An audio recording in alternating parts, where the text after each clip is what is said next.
já começa com uma piada. Quem acha que Fidel Castro queria impor uma democracia e derrubar um possível regime ditatorial em nosso país.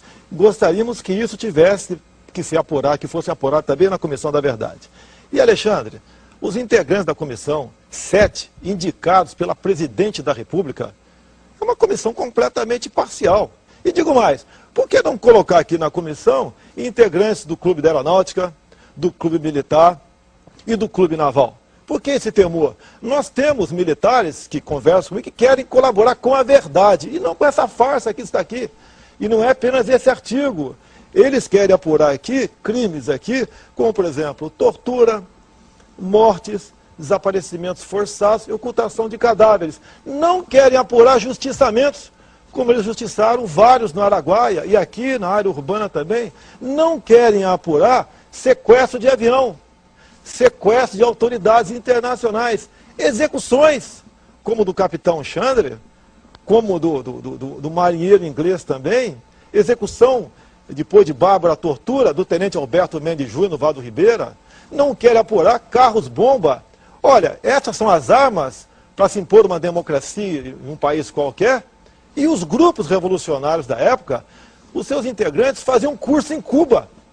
A própria família Grabois, né, o garoto de 17 anos que desapareceu no Araguaia, antes de ir para o Araguaia, o pai mandou o garoto fazer um curso em Cuba, em 70. Curso do quê em Cuba? De direitos humanos? De boas maneiras? De ética? É curso de guerrilha. Curso com aqueles que desceram de Sierra Maestra e ao tomar o poder em Cuba, né, em nome da democracia, é sempre assim, botaram milhares no paredão. Então, com esse espírito desta comissão, não é possível chegarmos a lugar nenhum. E tem ainda, o Alexandre, um ponto mais grave. Como está no projeto do Executivo aqui, a comissão dita da verdade tem o poder de veto, ou seja, as informações prestadas, né, terão seu caráter sigiloso mantido. Então eles fazem um trabalho violento junto à sociedade, em nome da Comissão da Verdade, angariam documentos, inclusive tem um poder maior ainda do que uma CPI, essa comissão aqui, que ela pode requerer, convocar, inclusive, em tese, realiza busca e apreensão. Ela pode chegar na casa de um velho general, um velho capitão, e meter o pé na porta e procurar o que acha que pode ter lá dentro. Isso está no projeto, isso aí fere aqui o nosso Estado democrático e direito, fere tudo. Eu não sou constitucionalista não, mas tenho bom senso para isso. E dizer aos doutores que estão aí que os militares querem a verdade, não a farsa que está aqui. Isso é uma farsa, isso é uma mentira. E devemos dar graças a Deus que os militares assumiram em 64, e não assumiram porque quiseram não.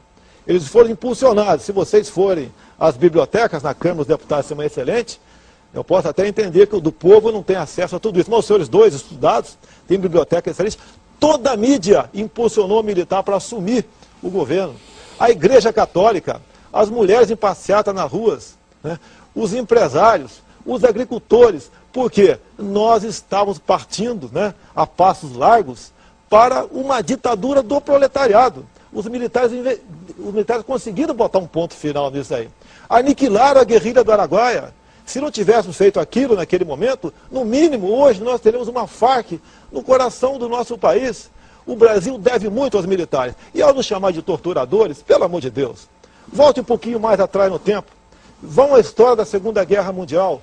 O valente e bravo soldado alemão, não podemos discutir isso daí, preferia se entregar ao soldado brasileiro, porque era tratado com dignidade. Ou seja, nós tratávamos até os temíveis alemães com dignidade. E nesse governo nosso, nós assumimos, fomos impulsionados a isso, e entregamos. Não se tem notícia em país no mundo qualquer que um Estado, que um regime forte entregou para a democracia, né, anistiou a todos, inclusive muitos que eles não queriam anistiar. O militar foi além do que era proposto pelo Congresso naquele momento, e trouxe todos para cá, e agora vocês partem para um revanchismo barato.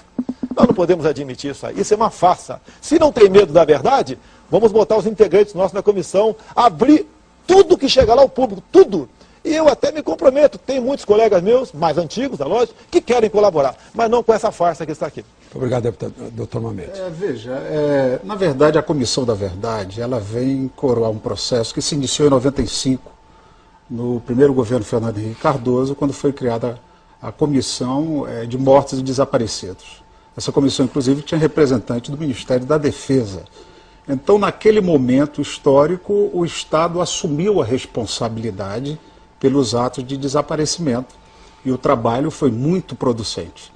Num segundo momento, ainda no governo FHC, em 2002, nós tivemos a criação da Comissão de Anistia, que permitiu a reparação, a indenização, né, aos anistiados ou a seus familiares, no caso dos mortos e desaparecidos.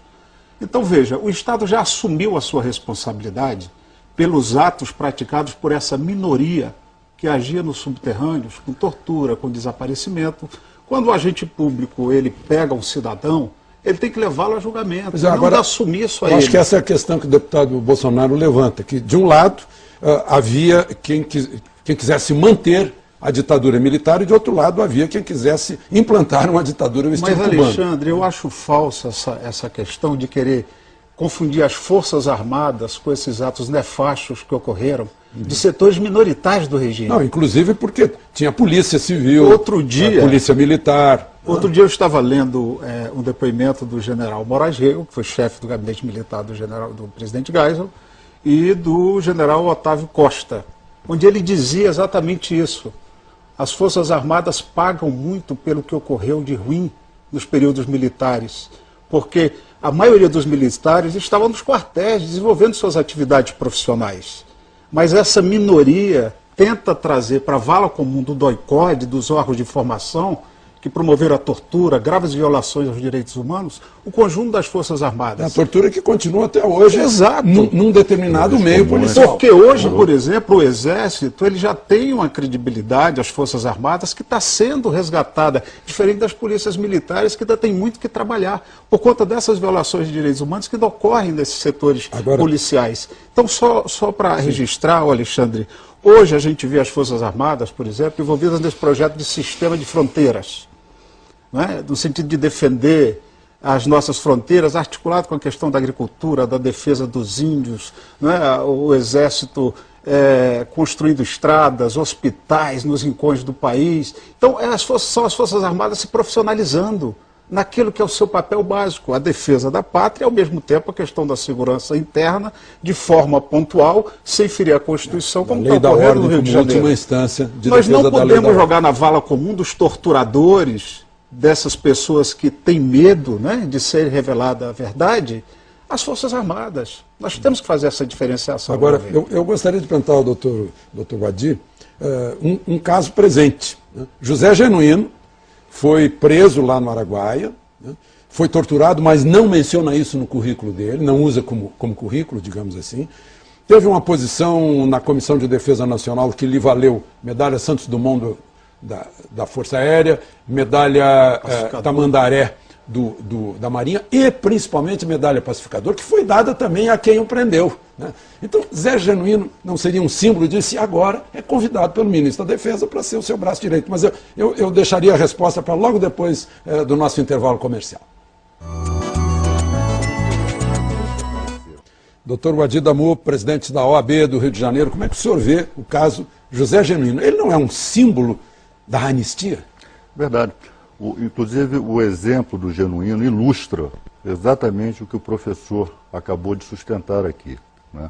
Nós não podemos confundir a ação de terroristas do Estado, né, fardados naquela época, com a maioria... Mas essa parece que é a questão que o Bolsonaro levanta, porque só se fala no terrorismo do Estado e não se fala no terrorismo da clandestinidade. Alexandre, nós vemos que o deputado está muito bem informado, né? Todos os fatos aí relatados por ele, né, foram fatos apurados dentro daquela maneira, muitas vezes o nome de quem foi fuzilado lá, o Zé Pereira e por aí vai. E muitas informações obtidas sob tortura. Em relação, nenhum dos militantes, à época chamados de terroristas, né, pela ditadura militar, nenhum deles negou. Uma bomba no aeroporto de Guaraná. Mas todos esses fatos são apurados. Sabe-se a autoria, sabe quem sequestrou o embaixador, sabe-se quem assaltou o banco, sabe quem Gabeira, fez a ação armada. Ele falou sobre isso. Então, em relação a esses cidadãos que um dia se levantaram por suas razões, né, pegaram em armas, enfim, para derrubar um regime ditatorial, as ações dessas pessoas, todas estão devidamente descritas, as autorias dos fatos que lhes são imputados, não há dúvida em relação a isso. Não há dúvida em relação a isso. Todo mundo sabe disso. Inclusive, isso foi relatado aqui. Agora, o que nós estamos tratando, e para apurar crimes praticados por cidadãos comuns, existe a polícia, existe o Poder Judiciário, existe o Ministério Público. Nós estamos tratando aqui, quando falamos de comissão da verdade, de crimes cometidos por agentes públicos, por agentes do Estado. Sem finalidade de policial ou judicial. O que a nação quer, apenas a história. O que se quer saber é o que aconteceu, em que circunstâncias essas pessoas desapareceram. E o que se quer fazer é justiça, não a justiça, meramente a justiça de penalizar quem praticou esses crimes, mas a justiça de dar uma sepultura digna a essas pessoas. Isso é um direito consuetudinário, isso é um direito da civilização, conquistado pela civilização. As pessoas terem uma sepultura digna, localizada, em que seus entes queridos possam lá colocar flores, possam lá fazer os seus ritos, enfim. Essas pessoas não têm esse direito. Os familiares dessas pessoas, a eles, não foi dado esse direito porque esses seus entes queridos um dia desapareceram. Sem deixar vestígios. Bolsonaro, se essa comissão tivesse os dois lados, o senhor concordaria com ela? Resgate da verdade com representantes dos dois lados. Sim, eu e os representantes, os presidentes de clubes militares, nós colaboraríamos, inclusive. Tem muito caso que não está esclarecido. Você pode ver, não vamos nem passar para hoje em dia. Você pode ver 2 pesos e 2 medidas. Na comissão aqui, os integrantes têm que estar comprometidos com a democracia e com os direitos humanos. E este governo tudo fez para encobrir o caso Celso Daniel, que ele foi, mais do que claro, que ele foi sequestrado, torturado barbaramente para revelar dossiês, e depois foi executado. E depois o advogado Grignal esteve na região de Santo André para transformar aquilo em um crime comum. Então eles não querem a verdade. Dizer também ao professor que ele está equivocado. As Forças Armadas não estão resgatando credibilidade nenhuma. Em qualquer momento da história do Brasil, as Forças Armadas sempre estiveram nos primeiros lugares, no tocante ao respeito e admiração do cidadão. Inclusive o presidente Médici, quando ia ao Maracanã, ele era aplaudido. E vocês chamam isso, um presidente que estava no auge da tortura, execução. Na verdade, não. Na verdade, estava no auge dos movimentos subversivos e guerrilheiros de terroristas em nosso país. Foi daquele momento no governo Médici, é que tivemos o recrudescimento, né, de terrorismo, carros-bombas, sequestro de autoridades. Tem caso que está nebuloso ainda. O caso do carro-bomba que matou o Sentinela no QG do 2º Exército lá em São Paulo, o Mário Cosel Filho, está nebuloso até hoje. Tá? Vocês têm ministros hoje, como o Carlos Mink, que participou de latrocínio no Banco Bonfort, aqui no Rio de Janeiro. Então tem muito caso, está nebuloso. Se pegar 1000 garotos de uma escola do 2º grau hoje em dia e perguntar, já houve sequestro de avião no nosso país? Vão falar que não. Você pode ver, o caso aí do embaixador Sérgio Vieira de Mello, morreu lá em Bagdá com carro-bomba, foi uma comoção nacional. Agora o carro-bomba que matou Mário Cosel Filho, ninguém quase sabe disso. Então nós queremos toda essa verdade e as circunstâncias. Não fala em tortura, porque hoje em dia, qualquer bandido aí, quando vai para um tribunal de júri, quando se lê o depoimento dele, naquele primeiro momento que ele foi preso, ele fala, esse depoimento foi conseguido através de tortura. É o argumento que vocês usam. Não me falem em preso político. No regime militar existia a detenção por vadiagem. Então esses guerrilheiros, esses que faziam curso em Cuba, andavam com documentos falsos. Quando participavam de suas atividades criminosas e acabavam sendo mortos, eram enterrados como indigentes. Por quê? O João da Silva não existia, não, a Mariazinha não existia, então acabava sendo enterrado como indigente e hoje transformaram-se em presos políticos. Ora, meu Deus do céu, o que vocês falam sobre o Farinas lá em Cuba, né, que o pessoal do PT, a cúpula do governo, frequenta Cuba, em especial em tempo de férias? O que fala em direitos humanos lá? O que o governo fez no tocante ao não apedrejamento aí daquela senhora iraniana? Poxa, pelo amor de Deus, então nós queremos, a verdade, o Alexandre Garcia, não tem, a verdade está para nós como a fé para o cristão. Nós queremos a verdade, mas não com uma comissão hipócrita como essa aqui, defendido por gente que a gente vê claramente, até o doutor Vadir Damu tem um espaço muito grande no jornal aqui do Rio de Janeiro, tá? Que o tempo todo ataca os militares, fala em estupro, em empalamento e outras barbaridades, sem prova de absolutamente nada, tentando se cacifar, quem sabe, né? Eu não quero fazer o mau juízo dele, mas para ir para ser indicado por um superior, o Supremo Tribunal Federal, um outro órgão qualquer, ou fazer parte do Ministério da Justiça, eu quero até entender que não seja para isso, mas o ódio dele para com os militares é muito grande. E que país é esse? Que país é esse que trata as Forças Armadas dessa maneira? Falar em minoria, isso não procede. Eu participei do regime militar. Muito obrigado, deputado. Tenho orgulho de tudo que fiz. Doutor Vadir, para responder, infelizmente estão me avisando que o nosso tempo está se esgotando. Eu, obviamente, não vou aqui entrar em bate-boca nem cair em provocação. Obviamente, temos maior apreço pelas Forças Armadas, é o contrário. Essa geração das Forças Armadas